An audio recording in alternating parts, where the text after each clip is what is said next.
इस क्लास में सभी का स्वागत है। इस क्लास के माध्यम से यूपी पीएससी 2024 एग्जाम के लिए आर्थिक परिदृश्य से संबंधित प्रमुख प्रश्नों को, जो प्रश्न संख्या 152 से आगे प्रश्नों को इस क्लास के माध्यम से पढ़ाया जाएगा। तो प्रश्न संख्या 152 है कि निम्नलिखित में से भारतीय केंद्रीय कैबिनेट ने चंद्रयान-4 मिशन के लिए कितने करोड़ रुपए आवंटित किए हैं।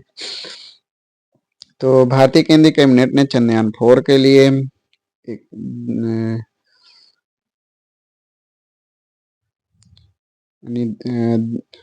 2104.06 करोड़ रुपए आवंटित किए हैं।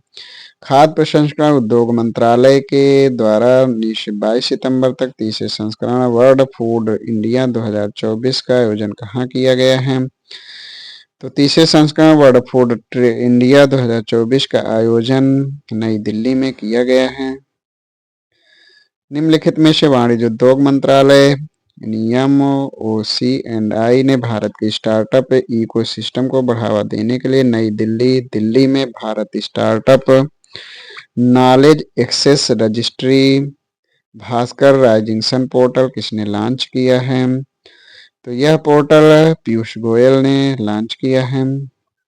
निम्नलिखित में से कौन सा राज्य खाद्य सुरक्षा सूचकांक यानी SI 2024 में लगातार दूसरी बार खाद्य सुरक्षा रैंकिंग में शीर्ष स्थान पर है। तो केरल राज्य।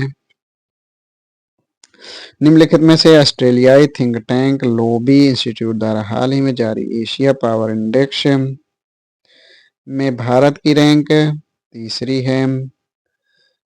निम्न कथनों पर सही कथन बताना है। तो इसमें दिए गए कथन एक सही है। तो Bharat, America, Japan, Australia quad में शामिल 4 देश हैं। निम्नलिखित में से कौन से युग्म सही सुमेलित नहीं है। तो इसमें डी सही सुमेलित नहीं है। यानी पुराना नाम और नया नाम। तो मोपा एयरपोर्ट, इसका नया नाम मनोहर पारिकर अंतर्राष्ट्रीय हवाई अड्डा। पुणे एयरपोर्ट, इसका नया नाम जगत गुरु संत तुकाराम महाराज एयरपोर्ट हवाई अड्डा। अयोध्या एयरपोर्ट, इसका नया नाम महर्षि वाल्मीकि अंतर्राष्ट्रीय हवाई अड्डा। हाल ही में जारी वैश्विक नवाचार सूचकांक 2024 में भारत किस स्थान पर रहा। तो वैश्विक नवाचार सूचकांक 2024 में भारत 39वें स्थान पर रहा। निम्नलिखित में से विश्व का तीसरा सबसे बड़ा इथेनॉल उत्पादक और उपभोक्ता देश कौन है। तो सबसे बड़ा इथेनॉल उत्पादक उपभोक्ता देश भारत है।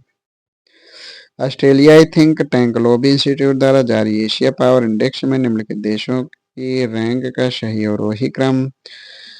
तो इसका अवरोही क्रम यानी अमेरिका शीर्ष पर, फिर चीन, फिर भारत, फिर जापान।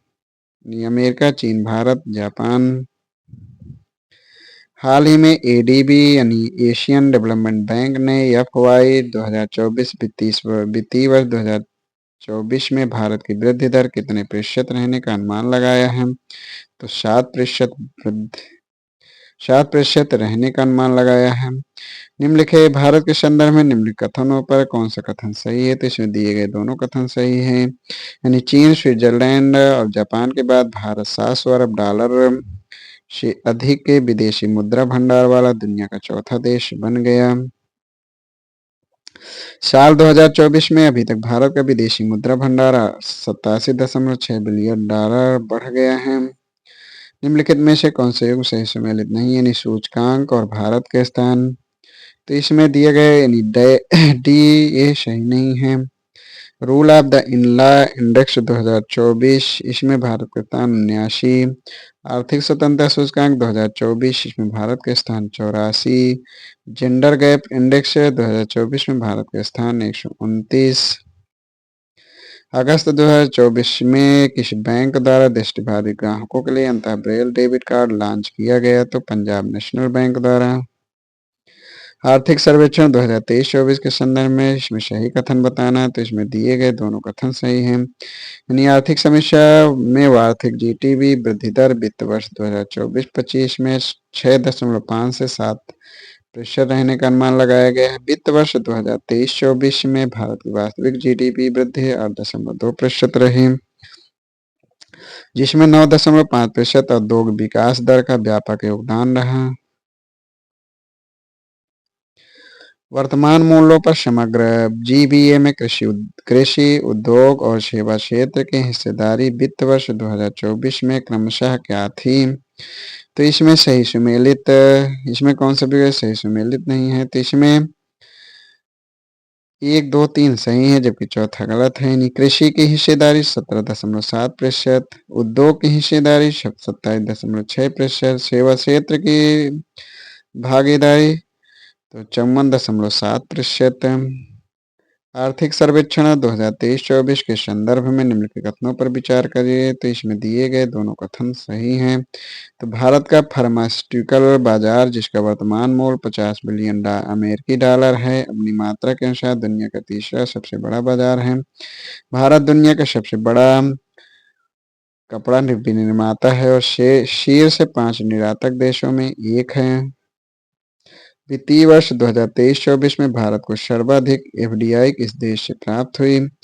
तो 2023-24 में भारत को सर्वाधिक एफडीआई सिंगापुर देश से प्राप्त हुई। आर्थिक सर्वेक्षण 2023-24 के संदर्भ में निम्न कथनों पर विचार करिए। तो इसमें कौन सा कथन सही है? तो इसमें कथन 1 सही है। यानी कृषि और संबद्ध क्षेत्र ने पिछले 5 वर्षों में स्थिर मूल्यों पर 4.18% की औसत वार्षिक वृद्धि दर्ज की है। ये कथन सत्य है। जून 2024 में विश्व बैंक द्वारा जारी रिपोर्ट में 2025 में भारत की विकास दर कितने प्रतिशत रहने का अनुमान लगाया गया है? तो 2025 तक भारत की विकास दर 6.6% रहने का अनुमान लगाया गया है। निम्नलिखित में से व्यावसायिक पत्रिका फोर्ब्स ने जनवरी 2024 में एक रिपोर्ट जारी की जिसके अनुसार अमेरिकी डॉलर के प्रभुत्व के बावजूद विश्व के सबसे मजबूत करेंसी कौन सा है? तो कुवैती दिनार सबसे मजबूत करेंसी है। 20 जून 2024 को अंकटाड द्वारा जारी एक रिपोर्ट के अनुसार 2023 में एफडीआई के मामले में वैश्विक स्तर के संदर्भ में देशों की रैंक, यह सूची और रैंक इसमें इसको सुमेलित करना है। नहीं, भारत की जो रैंक है इसमें ए विकल्प सही नहीं। भारत की रैंक 15वीं, अमेरिका की रैंक फर्स्ट, चीन की रैंक 2 और सिंगापुर की रैंक 3 है। यानी भारत की 15वीं, अमेरिका की फर्स्ट, चीन की दूसरी और सिंगापुर की तीसरी रैंक है। निम्नलिखित में से जून 2024 में किस भारतीय बैंक का बाजार पंजीकरण 8 लाख करोड़ रुपए के स्तर को पार कर गया? तो स्टेट बैंक ऑफ इंडिया का। जून 2024 में किस कंपनी ने भारत में सूचीबद्ध रक्षा शेयरों पर केंद्रित भारत का पहला इंडेक्स फंड प्रस्तुत किया? तो Motilal Oswal asset management company limited ने। निम्नलिखित जून 2024 में किस देश के न्यायालय ने गोल्डन राइस के व्यावसायिक उत्पादन पर रोक लगा दी? तो फिलीपींस के न्यायालय ने गोल्डन राइस के व्यावसायिक उत्पादन पर रोक लगा दी। आर्थिक सर्वेक्षण 2023-24 के संदर्भ में सही कथन बताना है। तो इसमें केवल 2 कथन 2 सही है। नहीं, बच्चों की प्रारंभिक शिक्षा के पोषण भी पढ़ाई भी कार्यक्रम का उद्देश्य आंगनबाड़ी केंद्रों में विश्व का सबसे बड़ा सार्वभौमिक उच्च गुणवत्ता युक्त प्री स्कूल नेटवर्क विकसित करना है। आर्थिक सर्वेक्षण 2023-24 के संदर्भ में निम्न कथनों पर विचार करिए। तो इसमें जो दिए गए दोनों कथन सत्य हैं। वित्त वर्ष 2024 में 8.2% की आर्थिक वृद्धि को 9.5% की औद्योगिक विकास दर से समर्थन मिला। वित्त वर्ष 2024 में सेवा क्षेत्र के अंतर्गत अर्थव्यवस्था के कुल आकार का लगभग 55% है। निम्नलिखित में से हाल ही में बजाज ऑटो ने किस नाम से दुनिया की पहली सीएनजी मोटरसाइकिल लॉन्च करने की घोषणा की है? तो पहली सीएनजी मोटरसाइकिल लॉन्च करने की घोषणा बजाज फाइटर ने की। भारतीय नवीकरणीय ऊर्जा विकास एजेंसी लिमिटेड यानी इरडा के संदर्भ में निम्नलिखित में कौन कथन सही है? तो इसमें दिए गए दोनों कथन सही हैं। तो यह एक पब्लिक लिमिटेड सरकारी कंपनी है। 17वीं नवरत्न कंपनी का दर्जा 26 अप्रैल 2024 को दिया गया। यह एक गैर बैंकिंग वित्तीय कंपनी है 19 जून 2024 में धान के प्रति क्विंटल न्यूनतम समर्थन मूल्य 2024-25 के दौरान 2300 रुपये थी है। 19 जून 2024 में रामतिल यानी नाइजर सीड की प्रति क्विंटल न्यूनतम समर्थन मूल्य 2024-25 के दौरान 8,717 रुपये। 19 जून 2024 को जारी न्यूनतम समर्थन मूल्य यानी एमएसपी के में सर्वाधिक वृद्धि किस फसल में की गई? तो नाइजर सीड यानी रामतिल में। गन्ने की उचित एवं लाभप्रद कीमत को निम्नलिखित में से कौन अनुमोदित करता है? तो गन्ने की उचित एवं लाभप्रद कीमत आर्थिक मामलों की मंत्रिमंडलीय समिति अनुमोदित करता है।